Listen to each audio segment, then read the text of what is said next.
co-wrote most of them with Jeff. I wrote, I think, 2 of them by myself, and a couple of them were Jeff and Mike Campbell got involved to some extent. It was all different. Like sometimes I might have had the song done, and then Jeff would come up with that one brilliant chord that made it even more special, you know.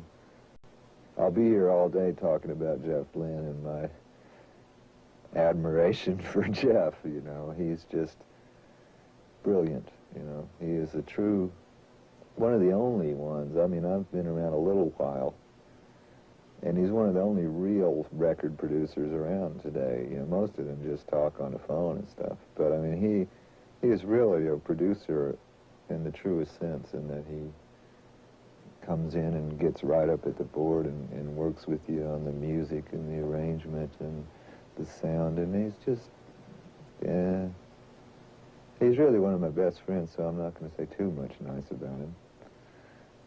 He's a great bowler. We go bowling, me and Jeff, you know. We just wanted to make an album that, it sounds like a novel idea, but it's really normal, just where it's all human beings playing the music, you know, where guys actually play a drum and play the guitars and sing with each other and all stand there together and do it. And that's really what I know best and what I enjoy the most.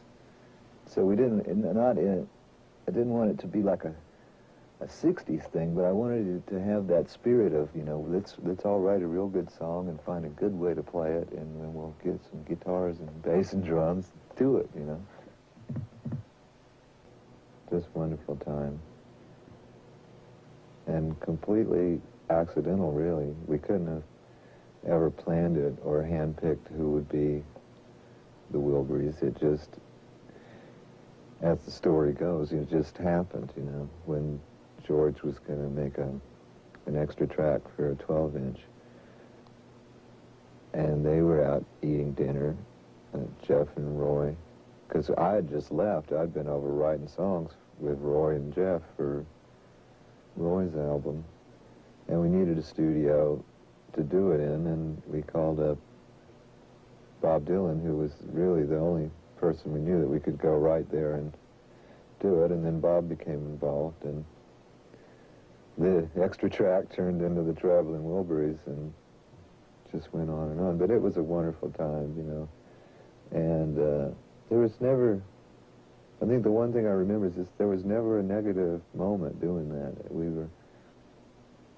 really enjoyed that. I think we made that record for us, really, because we just enjoyed it. And probably still are. But we, you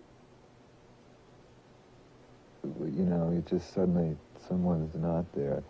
But I think he was there in a lot of senses that we could feel in there. But it was a little sad because we had just, his funeral, I think, was only about a day before the video.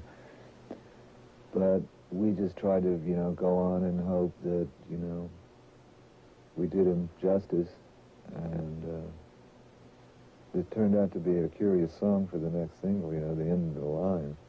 But I think you write these songs, and then it's funny how events come down, and later on when you hear the song, it can mean so much more than it did when you were writing it.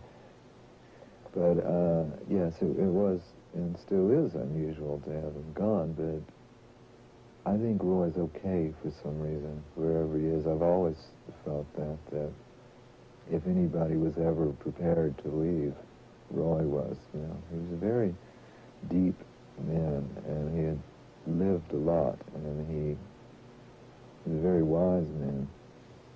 I'd be working on something, and I'd feel a little tap on my shoulder, and there'd be Roy. He'd go, "It's great, Tommy. It's great." You know, he called me Tommy. He's one of the only people I've ever let call me Tommy. But he was a great man, and I'm so glad to see the success he's having, you know. And I know he would have just been thrilled by it all. But I think Roy went out on top, and I'm sure he knew that.